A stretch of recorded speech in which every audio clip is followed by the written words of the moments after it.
Bueno, bienvenidos a nuestra segunda presentación. Vamos a continuar ahora y implorando la bendición del cielo. Así, querido Señor, tú nos ves en rodillas. Estamos para pedir para tu bendición en esa hora también. Son temas tal vez un poco sensibles, pero creo que tocan preguntas que muchos de tu pueblo tenemos. Querido Dios, por favor, dirígenos en Helio y esté con todos que ven esas presentaciones en otro momento también, para que todos con el espíritu correcto nos dirigimos a tu palabra y evaluamos la información presentada. Dirige nuestras palabras, querido Señor, y nuestros corazones.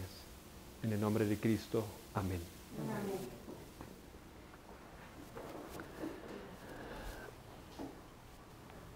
En la primera hora hemos leído un texto en Joel 1. Ese texto habla de una degeneración a lo largo de 4 generaciones.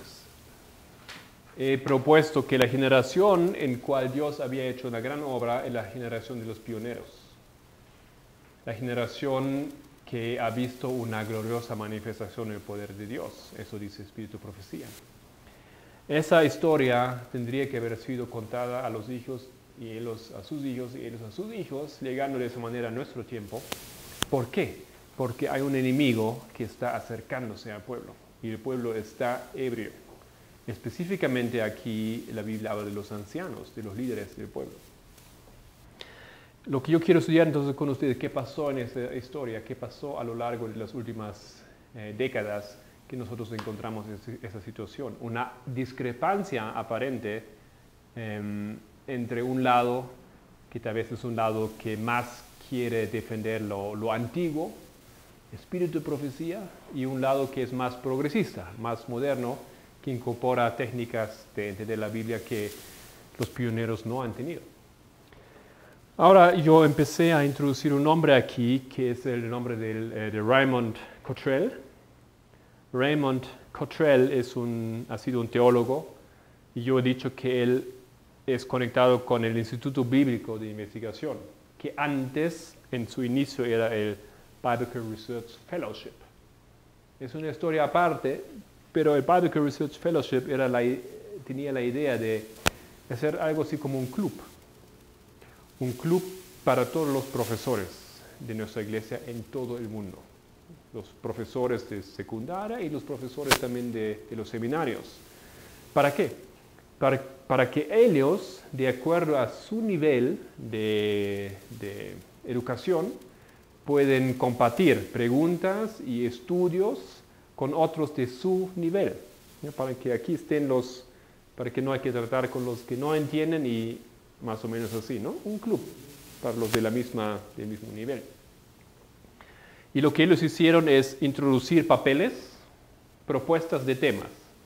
Y se votaron, se eligieron ciertos temas, y esos temas entonces en sus reuniones, que fueron creo que semanales y también mensuales o anuales a nivel mayor, digamos, ellos discutieron y hablaron de esos temas.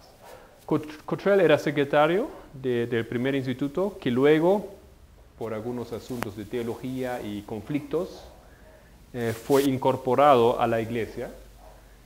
Y él todavía continuó siendo hasta su muerte en ese instituto, que hoy en día, y bajo su también influencia, era el Biblical Research Institute, Instituto de Investigación Bíblica. Bueno, hemos dicho algunas cosas acerca de Helio. Otra cosa que él hizo es reeditar el comentario bíblico adventista. El comentario bíblico adventista es una serie de 7 tomos, tiene algunos tomos adicionales, tiene un diccionario adicional, etc. Que es más o menos lo que la iglesia oficialmente cree o creía acerca de diferentes temas.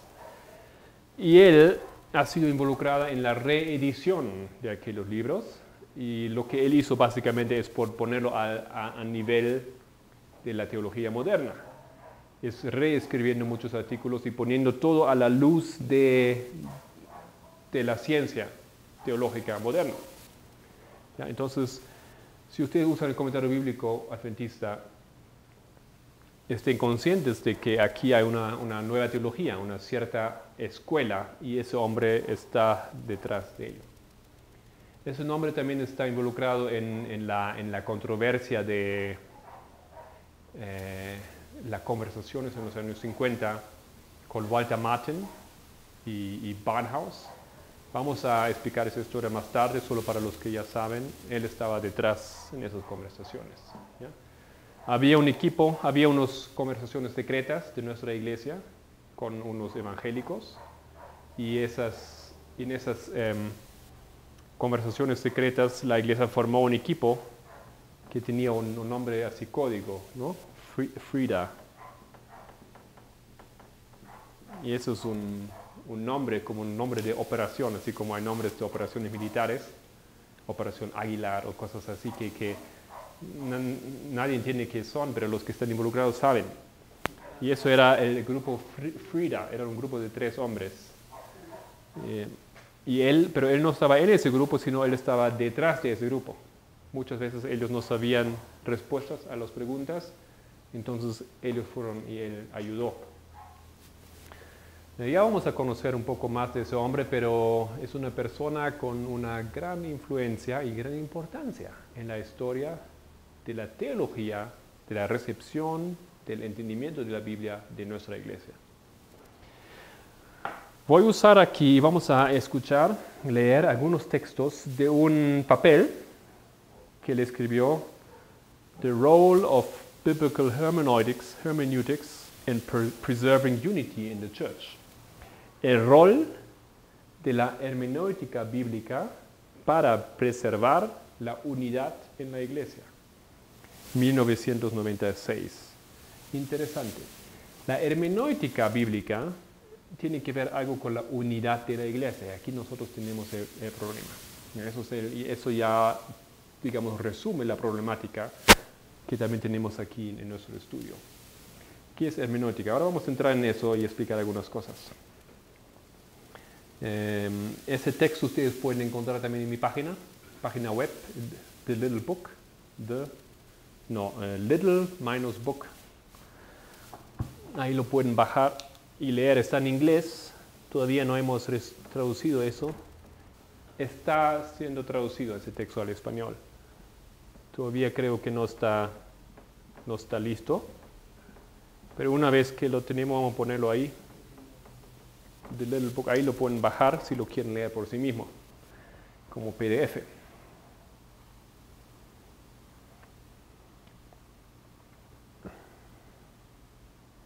Ok, voy a leer ahora algunas cosas de eso y creo que nos van a dejar muy claro a qué dirección va la problemática. Él dice eso. Básicamente, en nuestra iglesia existen 2 métodos para leer la Biblia. Y esto es una cosa que no está a nuestra conciencia. Cuando tú lees la Biblia, tú no sabes. Yo estoy hablando así en general. Yo no sé cómo voy a leerla. Simplemente lo que hago es leerla, ¿no es cierto? Pero eso es un método que yo estoy usando sin saberlo. El método de usar la Biblia, lo que nosotros hicimos esa mañana fue eso. Hemos leído un texto en Joel y teníamos el problema de qué es el vino. ¿Qué hicimos? Fuimos a un libro de Mateo, donde Cristo usa la misma palabra. Y de ahí sacamos la conclusión qué significa el vino. Eso es un método, hacerlo así. ¿Quién nos dice que así se puede hacer? Eso es una metodología que se llama the proof text method, el método de texto de prueba. El método de texto de prueba. Para explicar un texto, yo necesito otro texto, ¿ya? Un texto que me prueba lo que significa. Pero nosotros como adventistas siempre hemos usado ese método, pero hemos entendido que necesitamos más que un testigo para probar una cosa. Si yo quiero explicar el vino, ¿qué significa el vino nuevo? Necesito 1, 2, 3 más textos para defenderlo, ¿ya? Podríamos hacerlo, no hemos hecho eso en la mañana. Es un método, el texto de prueba. Hay un segundo método que se llama el método histórico-crítico. Histórico-crítico. Esos son los dos métodos que existen oficialmente. Hay variaciones, pero esos son los dos grandes métodos que existen. Normalmente nadie sabe eso, no estamos conscientes de eso. Creo que nosotros usamos los dos métodos, a veces lo mezclamos, y vamos ahora a explicar qué son esos dos métodos. Pero él dice ahora lo siguiente.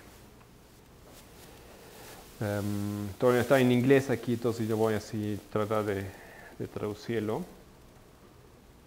Pero para el estudio de la Biblia,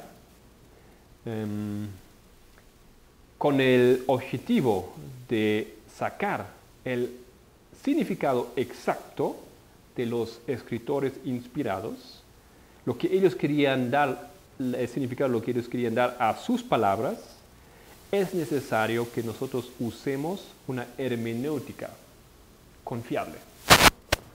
Esto aquí es hermenéutica. Hermenéutica es el método de interpretar, de entender, de estudiar un texto bíblico.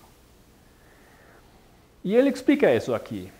Dice, ¿qué es hermenéutica? Vamos a sacar aquí algunas cosas. Vamos a sacar eso de arriba porque necesitamos escribir algunas cosas.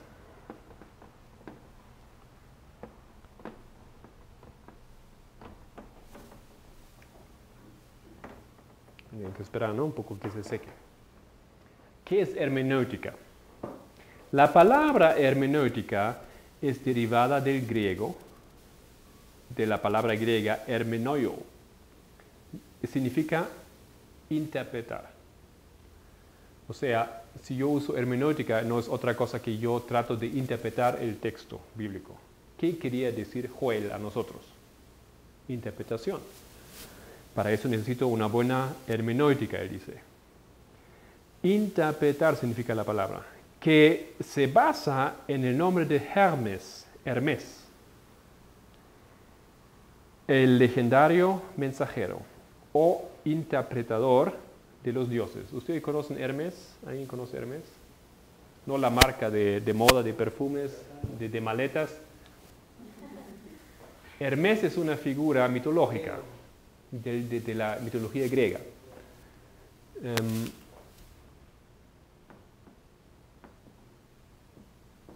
Hermes en la mitología se muestra más o menos así. Voy a ponerlo aquí. Él es alguien que muchas veces, cuando la mitología lo hace en esculturas, lo que él hace es, él está corriendo. ¿Por qué él está corriendo? Porque él se apura de traer un mensaje de los dioses a los seres humanos. Pero lo que es muy distintivo, lo que él tiene, como se reconoce a él tiene un casco. Y en ese casco tiene alas. Y también usa las alas aquí, él ata las alas también a sus pies. ¿Han visto alguna vez esa figura? No, muchos coreos del mundo usan Hermes. No sé si lo han visto alguna vez en Corea, ¿no? El servicio de correo. Y yo he visto a esa figura en el Louvre la semana pasada, en París. Hay varios Hermes ahí y siempre están desnudos por el amor a la erótica que los griegos tenían, ¿no es cierto?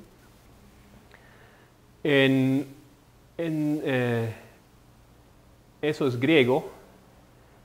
Para los romanos era Mercurio, el mismo. ¿Ya? O sea, lo que él hace es llevar un mensaje de los dioses a los seres humanos. ¿Por qué? Porque el humano no entiende lo que Dios quiere decir. Entonces él necesita un mensajero, uno que interpreta, uno que entiende los dioses y entiende los seres humanos, uno que entiende el idioma de ellos, pero también habla el idioma de los seres humanos. Una tarea importante. Dice entonces Cottrell que para entender la Biblia, que está aquí, que es texto de Dios, que es idioma que nosotros no entendemos, entonces tú necesitas un Hermes, ¿ya? Hermenéutica, que te ayuda a entender lo que el texto dice. Porque aquí está el ser humano y él tiene un gran interrogativo, no sabe qué significa. Pero con la ayuda de la hermenéutica, que es un Hermes en realidad, te hace entender lo que significa el texto bíblico. ¿Ok? Otras palabras, sin estás perdido. No puedes entender la Biblia. ¿Por qué? Dejamos hablar a él aquí. Ya lo vamos a... No es nada difícil, es muy claro en esa cosa.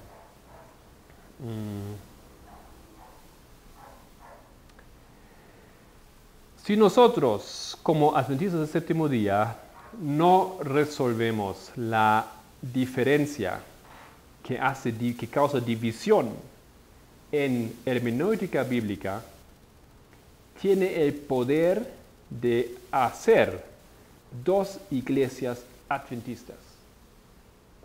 Porque en nuestra iglesia hay este método y hay este método. Si nosotros no tenemos un método, vamos a tener a lo largo del tiempo vamos a tener dos iglesias. Queridos hermanos, eso ya tenemos hoy en día. Muchos que fueron echados de sus iglesias fueron echados a base de la hermenéutica que ellos tenían. Y eso tal vez no nos es muy lógico, pero así es. Tenemos algunos una manera de interpretar la Biblia que es muy diferente de la manera como lo tienen los otros. Como yo entiendo el espíritu de profecía es diferente como otros lo entienden. Y eso, él dice, causa división. Vamos a tener dos iglesias. Eso es realidad. Él escribió eso en 96 y hoy en día ya vemos eso. Es correcto, así es lógico.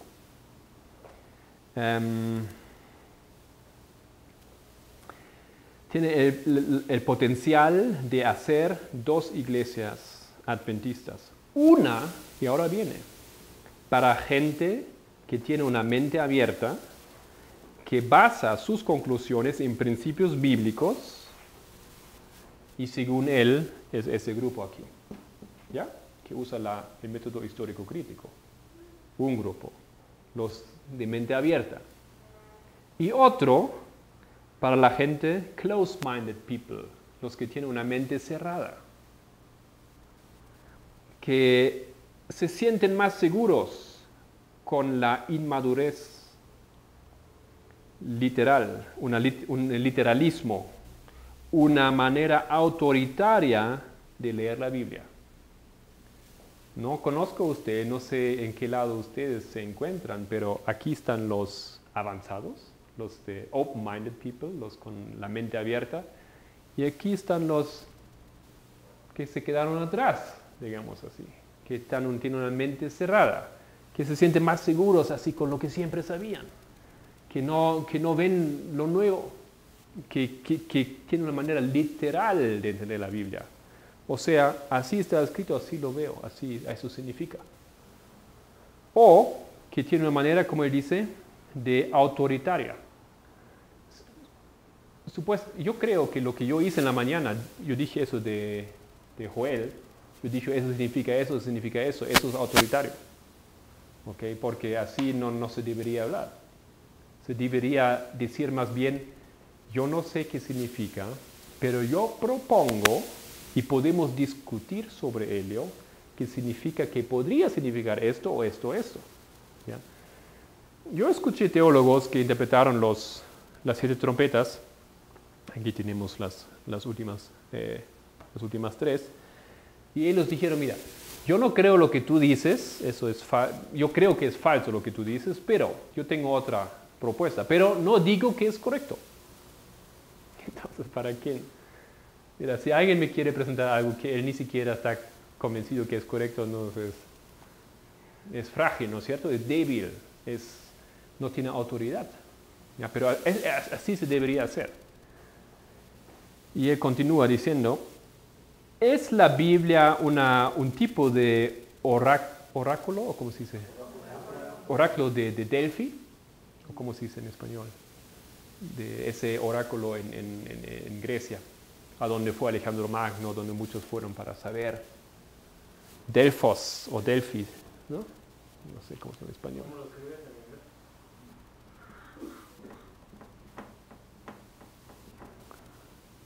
Es una ciudad, un lugar en Grecia donde había un oráculo.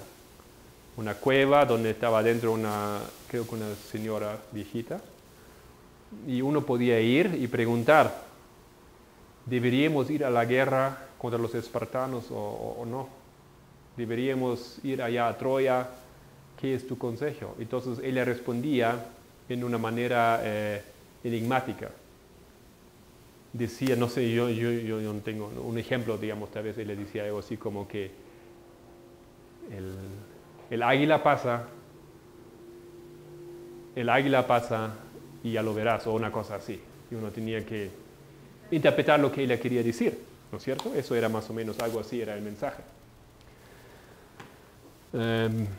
Y él pregunta, ¿es la Biblia algo así como un oráculo de Delphi? Que puede significar cualquier cosa a la que la persona quiere que signifique. O sea, lo que él está diciendo, lo que usan ese método de texto de prueba, si tú quieres que signifique eso, tú lo modificas el texto así y va a salir lo que tú quieres. Pero si tú usas el método histórico crítico, no. Ahí no hay ese error. Ahí tiene un significado, una conclusión. ¿Ya? Pero eso, según él, ese método es un método que permite muchas conclusiones. Él dice, al contrario, los escritores bíblicos tenían un mensaje explícito para gente explícita en un contexto específico, histórico y en circunstancias históricas. O sea, suena bien lo que él dice, pero significa esto. Cuando Joel escribió el texto, hermano, hermana, disculpa, pero no lo escribió para ti. Él escribió en aquel tiempo para su gente. Y él lo escribió con su idioma. No escribió para el español, no al alemán. Él escribió para su tiempo, para su gente, en sus circunstancias, con su educación que él tenía, con su perspectiva del futuro, con su entendimiento del pueblo de Dios. Esas son las circunstancias que nosotros necesitamos entender para entender el texto de Joel. ¿Cómo vas a entender el texto si ni siquiera entiendes griego? O en ese caso ni siquiera hablas hebreo. Tú estás leyendo la interpretación de alguien que lo tradujo, pero no tienes acceso a la información que él directamente dio. Suena bien, ¿no es cierto? No suena tan mal, pero vamos a ver que aquí hay una problemática entonces. ¿Ustedes hablan hebreo? ¿Alguien habla hebreo aquí? Pobre de ustedes.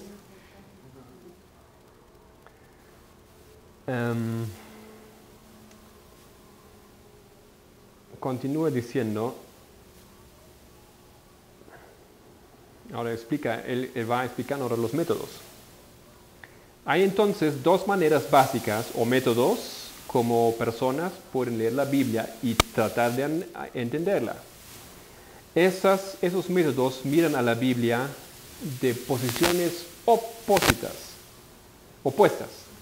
y muchas veces llegan a conclusiones opuestas en cuanto al significado.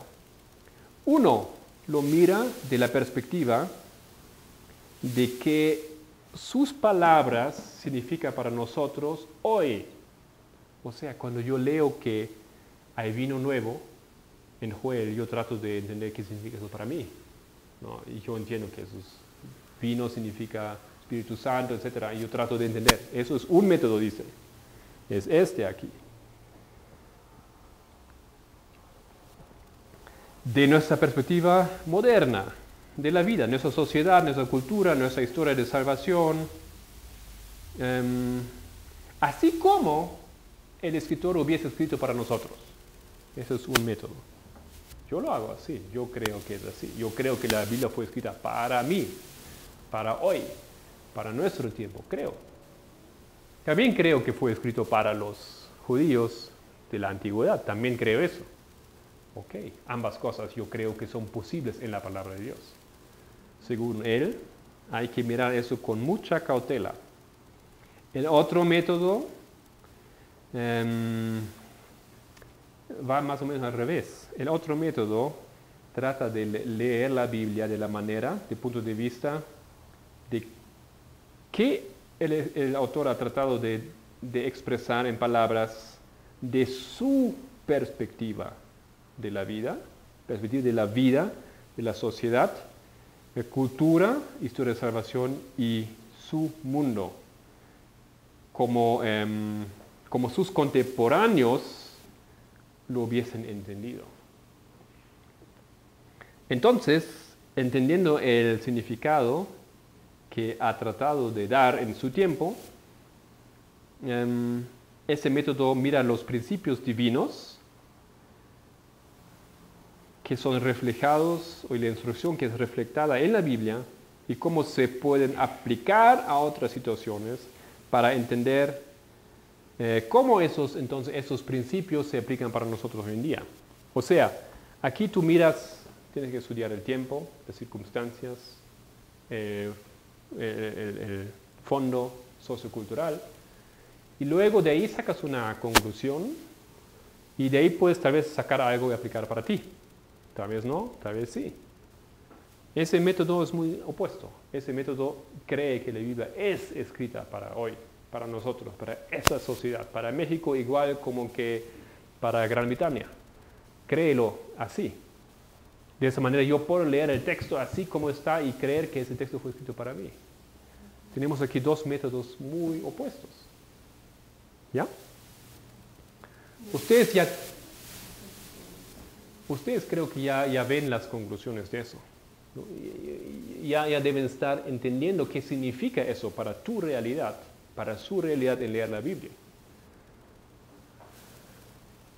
Pero dejamos hablar a él y continuar.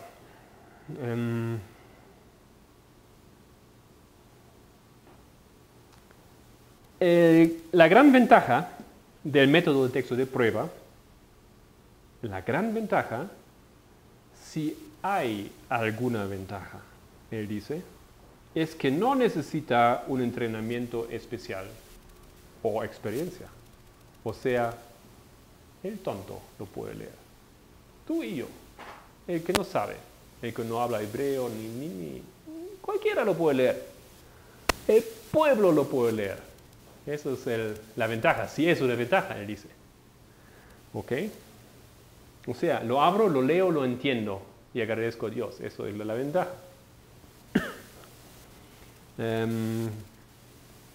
Ni siquiera la persona necesita ser consciente de que él está usando ese método.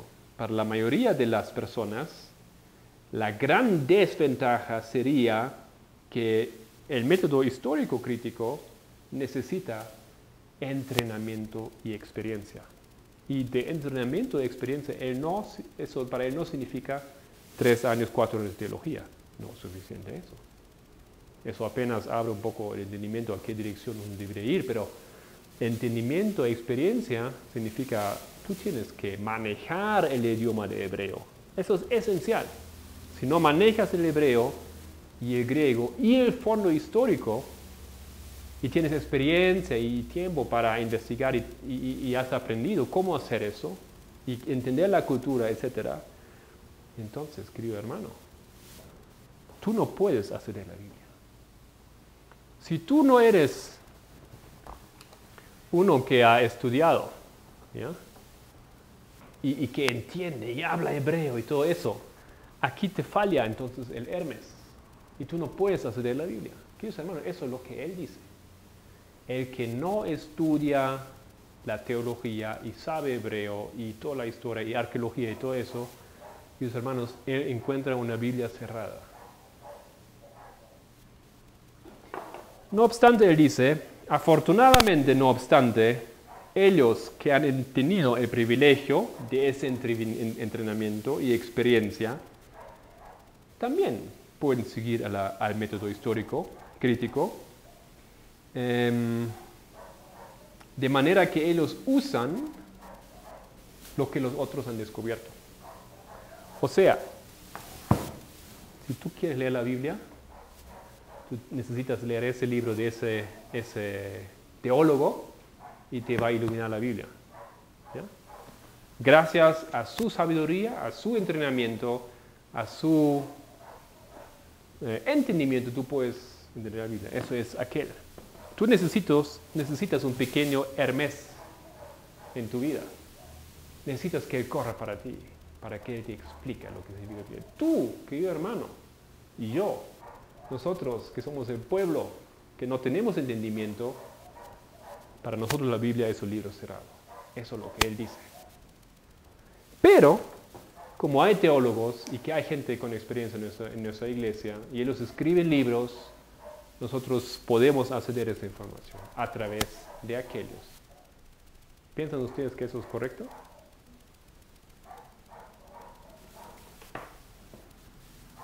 Continúa.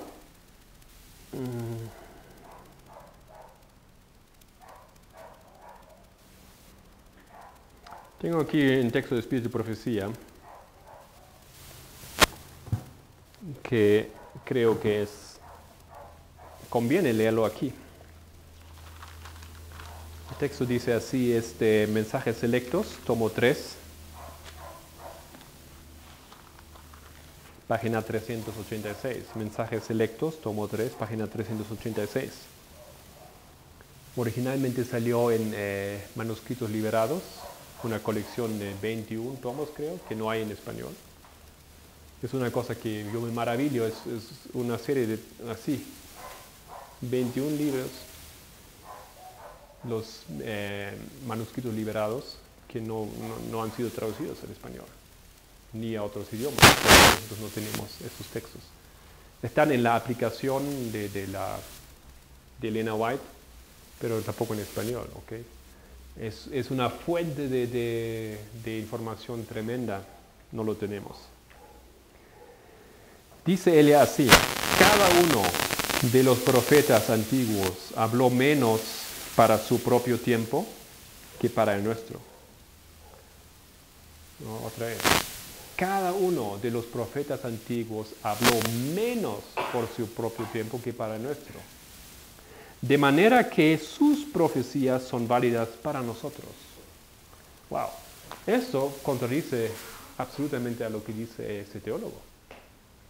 Cada uno de los profetas, incluyendo Joel, habló menos por su propio tiempo que para nuestro. De manera que sus profecías son válidas para nosotros. Entonces lo que yo hice esa mañana, el apoyo del Espíritu de Profecía. Tomamos un texto de Joel y no hemos investigado quién era Joel, cuál era su educación, cuál era su nivel de lenguaje, cuáles eran las circunstancias de su pueblo en aquel tiempo, a quién se dirigía, qué quería decir. No hemos leído el texto en hebreo, no hemos leído todo eso, no hemos hecho eso, investigación. Simplemente hemos tomado un texto y a través del método de texto de prueba hemos tratado de sacar una conclusión, aplicándolo directamente para nuestra generación. Eso es lo que el Espíritu de Profecía nos aconseja. Y específicamente eso es válido para la última generación. ¿Ya? Porque todos los textos bíblicos, todas las profecías son válidas para la última generación. Eso no significa que esos textos no tienen relevancia para la antigüedad. ¿Okay? Yo no estoy diciendo que Joel no escribió para su pueblo. Sí, él escribió para su pueblo. Pero más aún, sin saber, supuestamente él no, me imagino que no estaba consciente de eso, él escribió para nosotros. Eso es la maravilla, eso es un secreto, eso es un milagro que Dios ha hecho posible. No se puede explicar científicamente, imposible. Pero así Dios ha hecho la Biblia. Ese libro ha sido escrito para muchas generaciones, para cada generación que vivía, a la vez que fue diseñada para la última generación. Más aún, dice el Espíritu de Profecía.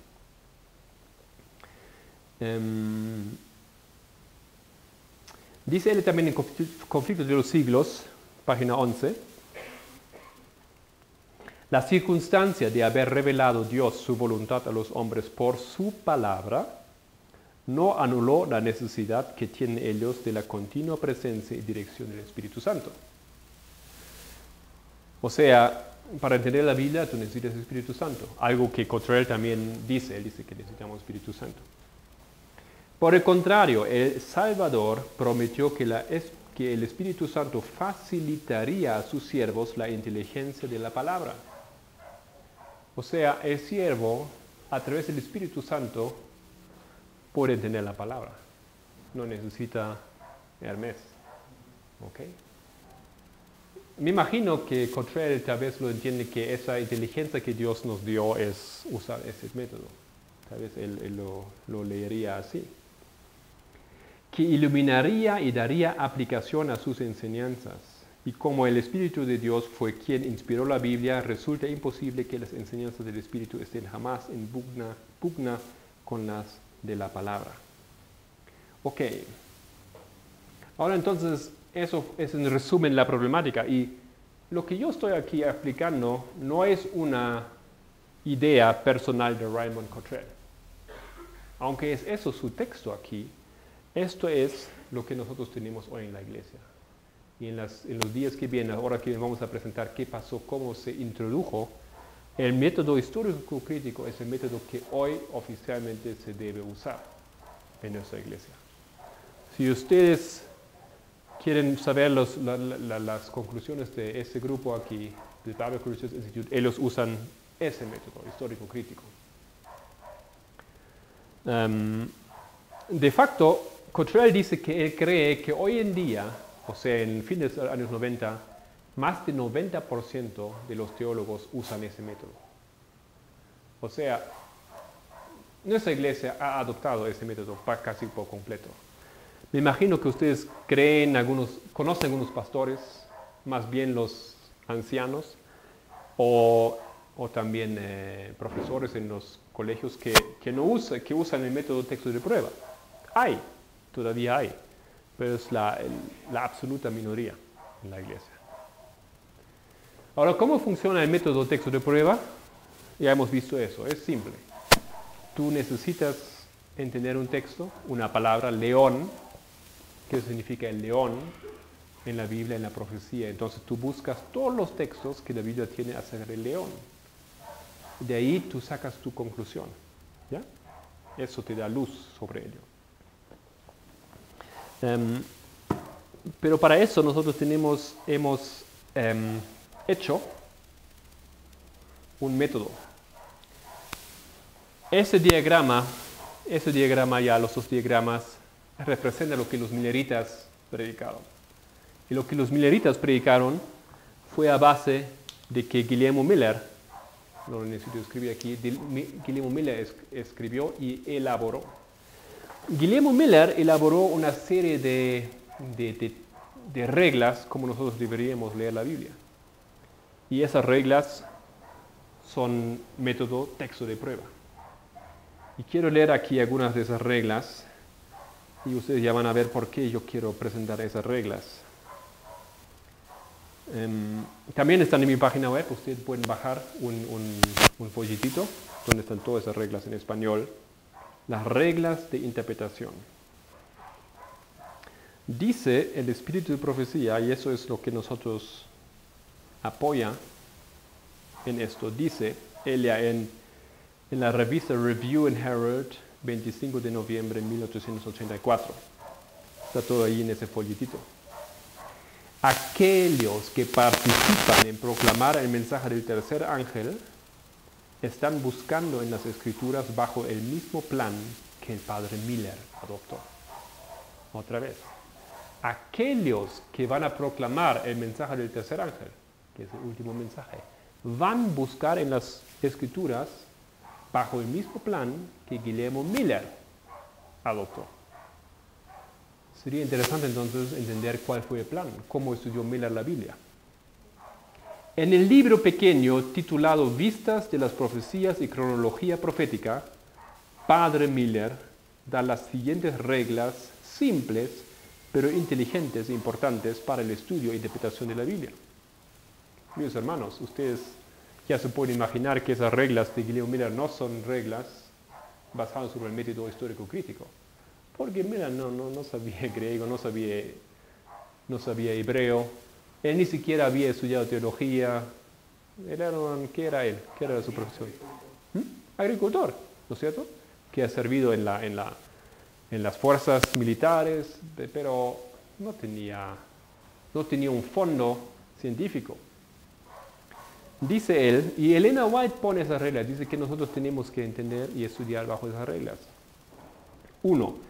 Cada palabra debe tener su relación de vida sobre el tema presentado en la Biblia. Cada palabra, es muy importante eso. 2. Toda la escritura es necesaria y se puede entender por diligente aplicación y estudio, no a través de la ayuda de un Hermes, ¿sí?, sino a través de diligente aplicación y estudio. Nada revelado en la Escritura 3 puede ser o será ocultado de aquellos que piden en fe sin vacilar. Bueno, según Cottrell, todo es oculto en la Biblia si tú no tienes el método histórico crítico.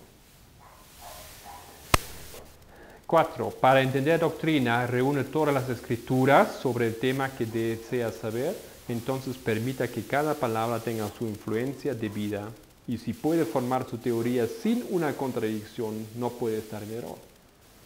Si yo quiero saber qué significa el vino, yo voy a juntar todas las palabras con una concordancia, ¿ya?, o con las aplicaciones que tenemos en las computadoras, en los teléfonos, y de ahí saco una conclusión. 5. La escritura debe ser su propio expositor. No, la escritura tiene que tener un Hermes para ser expuesta, dice Cottrell, ¿ya? No puede ser su propio expositor. Imposible. Necesita un Hermes. Eso es lo que dice nuestra iglesia hoy en día. Querido hermano, es bonito que tú lo veas así, pero disculpe, yo he estudiado 4 años de teología. ¿Qué me quiere enseñar usted? Eso dicen, he escuchado eso. Necesitas educación, experiencia, pero Miller dice la escritura debe ser su propio expositor, ya que es una regla de sí misma. Si depende de un maestro para exponérmela, y si él adivinara su significado o deseara que sea de cierta manera debido a su credo sectario o para ser considerado sabio, entonces su adivinanza, deseo, credo o sabiduría es mi regla y no la Biblia. Y eso es verdad. Si yo leo el texto de un expositor, un teólogo, entonces es su exposición, la de él y no la mía, ¿ya? Yo llego a través... Bueno, eso no quiere decir que no deberíamos leer textos que explican la vida. Es bueno, ¿ya? Hay mucha luz, hay buenas cosas, pero cuidado, todo tiene que ser bajo ese método, el texto de prueba. El que expone tiene que exponerlo sobre ese método. Tiene que poner las evidencias, los textos de prueba de la Biblia, y de ahí explicarnos su explicación. Lo mencionado arriba es una porción de esas reglas, Elena White dice, y en nuestro estudio de la Biblia haríamos bien en presentar atención a los principios expuestos. Ok, nosotros tenemos espíritu de profecía, tenemos aquí un consejo muy importante si nosotros queremos entender y estudiar la Biblia. Esto no es lo que hoy se enseña en nuestra iglesia. Eso no es el método que nuestra iglesia apoya. Para nada. Ahora, entonces, ¿qué hago con ese testimonio del espíritu de profecía? Automáticamente, si yo estoy en ese lado, más avanzado, para la gente open-minded people, para los que tienen mente abierta, yo voy a tener tarde o temprano un problema con el espíritu de profecía. Inevitable. Inevitable. Porque lo que ella dice, en ese punto nada más, no puede ser correcto. 2 textos hemos leído de ella, como deberíamos leer la Biblia. 3 textos hemos leído. Y ya tengo un problema con eso si yo estoy con el método de estudio crítico. ¿Entienden ustedes entonces por qué hoy nuestra iglesia tiene cierto problema con el espíritu de profecía? Es una de las grandes razones. Es una de las grandes razones porque hoy en día tenemos cierta dificultad con el espíritu de profecía por su método de entender la Biblia. Vamos a decir mucho más sobre eso, de la problemática que la iglesia tiene con el espíritu de profecía. Oficialmente hoy, el texto de espíritu de profecía es aconsejable. Nuestra iglesia imprime los libros, y ya no traduce otros libros, pero los que tiene lo sigue imprimiendo, vendiendo, lo hace alcanzable. Pero la idea es que esos libros, queridos hermanos, son libros buenos para las señoras, para las mujeres, para las ancianas, para leer un poco, encontrar un poco ayuda espiritual ahí antes de acostarse, así, ¿no? Para las viejitas que que necesitan un poco bálsamo para el alma, ¿no es cierto? Eso es la idea. Es un consejo así espiritual, está bien, así, ¿no? Pero eso es el nivel. Oficialmente la iglesia dice que tú no puedes usar el espíritu de profecía para sacarte una conclusión del significado bíblico. O sea que nosotros hacemos a menudo. Elena White nos da una interpretación de Ezequiel 9. Entonces, si ella habla de ello, gracias Señor, eso es una interpretación que yo me fío en ella y yo creo que eso es lo que significa, que ese texto quiere decir. Eso no es admitido. No puede hacer eso. Y él va a decir algunas cosas acerca de ello. Eso no es correcto, querido hermano. Eso no podemos hacer. Y ahí nosotros encontramos una discrepancia que nuestra iglesia hoy día tiene con el espíritu de profecía. Por un lado, sí, pero por otro lado, no. O sea, hasta aquí nomás el espíritu de profecía. Tiene su lugar, está bien, pero ese lugar no es muy profundo. No nos podemos basar así a ciegas en el espíritu de profecía. Ella dice, entonces eso significa. No, eso no es posible. De ahí tenemos hoy la problemática de predicar con el espíritu de profecía en la mano. En nuestra iglesia no es admitido. No es bien visto. No lo escuchamos mucho, ¿no es cierto? Es por esa razón. Automáticamente, y eso a mí ya me dice, tú tienes que tomar una decisión desde el inicio en esa lucha aquí. Tenemos 2 métodos y ya vemos que un método tiene problemas con el espíritu de profecía, solamente por la metodología.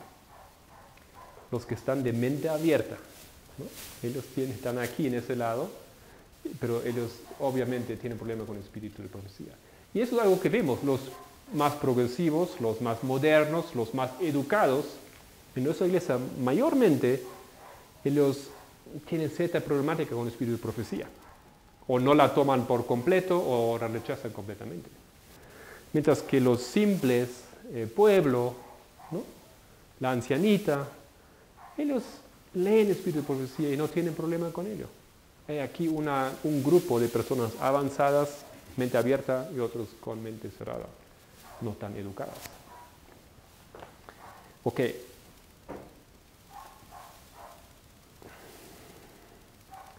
Aquí alguna cosa más ahora que dice, ¿por qué la hora es una aplicación?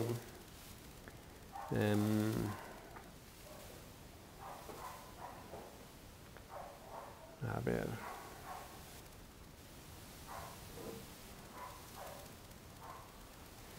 Él dice,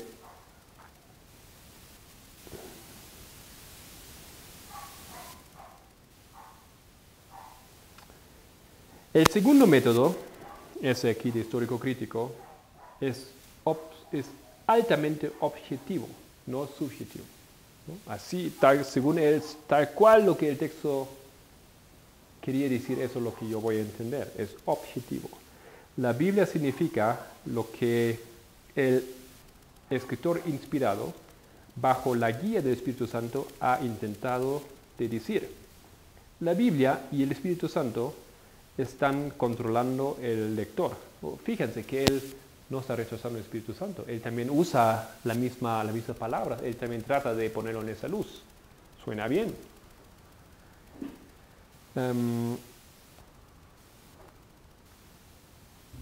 Hay un nivel alto, o es muy alto el nivel de la probabilidad que aquellos que sigan ese método conscientemente, consistentemente, van a encontrarse con otros, o sea, todos van a sacar las mismas conclusiones. Si ese erudito estudia ese método y ese también, ellos básicamente llegan a las mismas conclusiones. ¿Por qué? Porque es objetivo. ¿Ya? Unidad no solamente es posible, sino muy probable. O sea, ese método produce unidad en nuestra iglesia, según él. Mientras que ese método produce discordia y lo contrario de la unidad.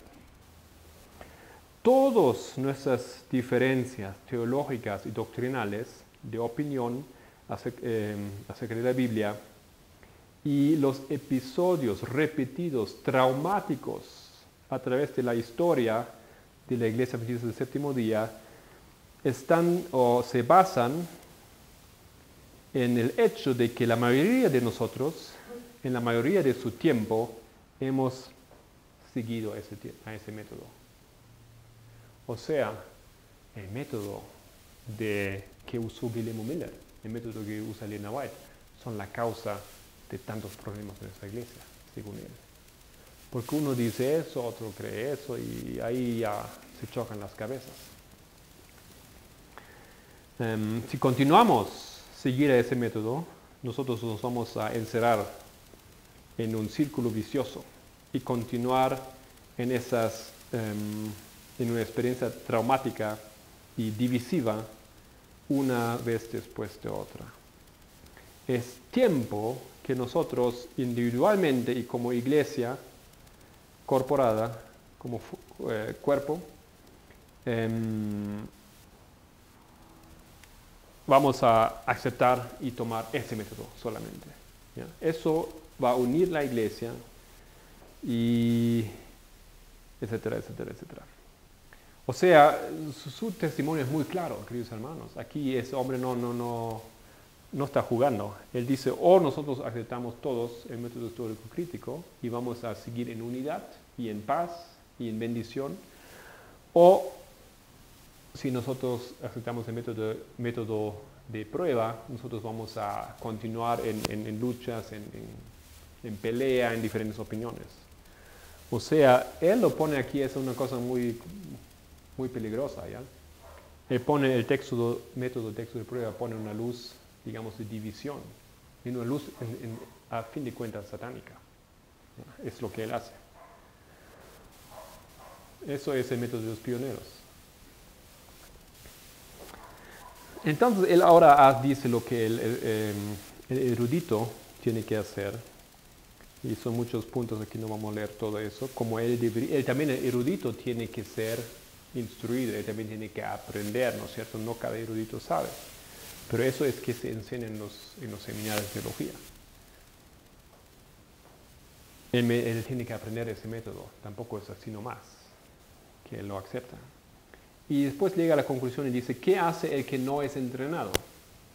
Y él dice, afortunadamente, el que no tiene entrenamiento, él también puede entender la Biblia, o sea, estudiar la Biblia. Pero el camino es que tú necesitas a alguien aquí, ¿no es cierto? Tú necesitas un Hermes, tú necesitas una metodología, Él aconseja leer el comentario bíblico adventista, por ejemplo. Y con ese comentario, él te va a iluminar y te va a explicar y te va a ayudar para poder entender. Tú necesitas la ayuda de otras inteligencias para hacerlo. Ahora, antes de cerrar, un ejemplo que él da.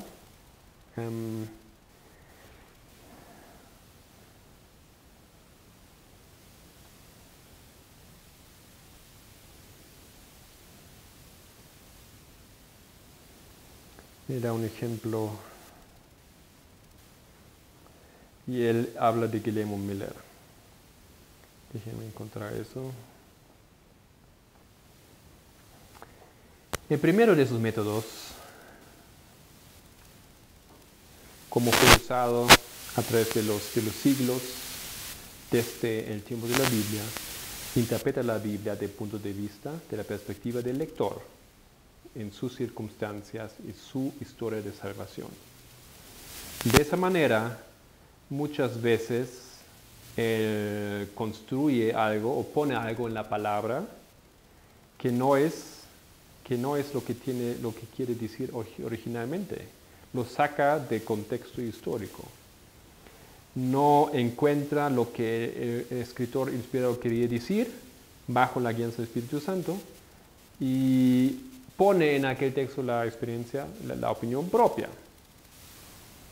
El segundo método, entonces, hace lo opuesto. Él va allá y entiende el texto. Ustedes ven eso, es muy claro. Son mundos completamente diferentes. O yo lo trato de ver de hoy, o lo trato de encontrar en aquel tiempo. Y para entender en su tiempo, yo tengo que viajar a su tiempo. Lo que para la mayoría de nosotros no es posible, simplemente.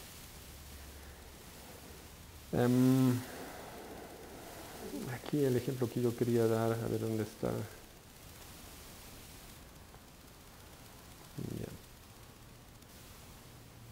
Ok. Como la mayoría de sus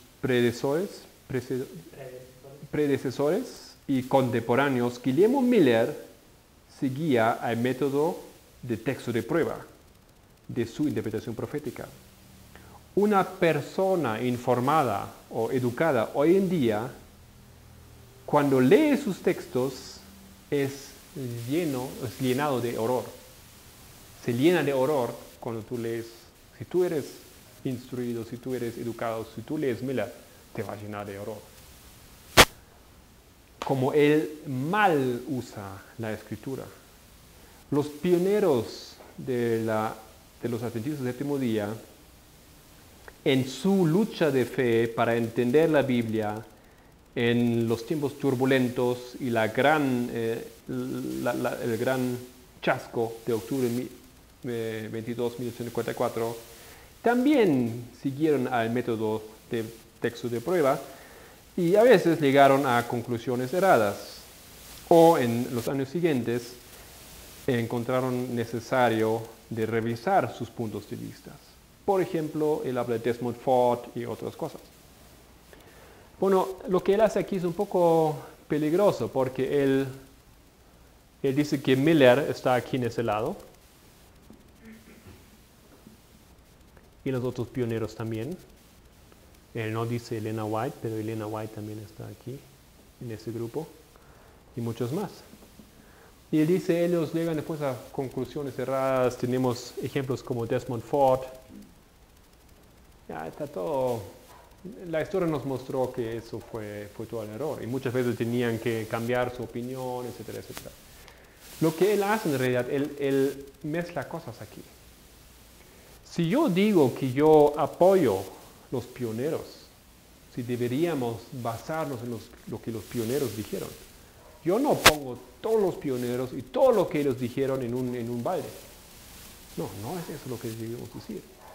Cuando nosotros decimos que nos apoyamos en los pioneros, nosotros nos basamos exclusivamente o en primer lugar en esto. Ese diagrama aquí y ese diagrama ahí de 43 y de 50, esos dos diagramas son un resultado de lo que los milleritas entendieron de los años 40 más o menos hasta 44. ¿Ya? Esto es el fundamento de nuestra fe, según el Espíritu de Profecía. Sobre esto me puedo basar. Sobre la interpretación de Daniel 2, Daniel 7, Daniel 8, Apocalipsis 9, Apocalipsis 8, Apocalipsis 11. Tenemos aquí Apocalipsis 14. Tenemos diferentes temas. Apocalipsis 13, ley dominical, el santuario. ¿Ya? Esos temas para mí son intocables. El continuo, el significado 508. Todos esos temas aquí son intocables. Eso es el fundamento de nuestra fe. Elena White dice que ha sido dirigida por la mano del Señor no debería ser alterado. Eso es cuando yo digo los pioneros. Yo sé que Guillermo Miller no entendió el sábado. Yo sé eso. No estoy diciendo que en eso nos debemos basar. Yo sé que Uriah Smith tenía algunas ideas sobre Daniel 11, el Rey del Norte, que me parecen completamente erradas. No todo yo pongo en un balde y digo todo es bueno en los pioneros. Estoy consciente, tenemos que ser conscientes de esas cosas. Pero lo que Elena White defiende es eso, el fundamento de nuestra fe. Sobre esto han sido edificadas las columnas. El sábado, ¿no es cierto? El entendimiento de la deidad, la persona de Cristo, el servicio en santuario, la reforma de salud y muchas cosas. A eso me refiero cuando yo digo los pioneros. No todos los pioneros, no todo lo que ellos han escrito, ¿ok? Pero él no hace esa diferencia y eso es muchas veces que nosotros escuchamos. Sí, pero los pioneros también han errado. Sí, pero los pioneros, y de repente todos los pioneros van para abajo. Mis hermanos, ya otra hora ha pasado y vamos a continuar en la siguiente hora. Me imagino la tarde o la noche hoy, ¿ya? Y entonces hasta aquí nomás por este momento y cerramos con oración.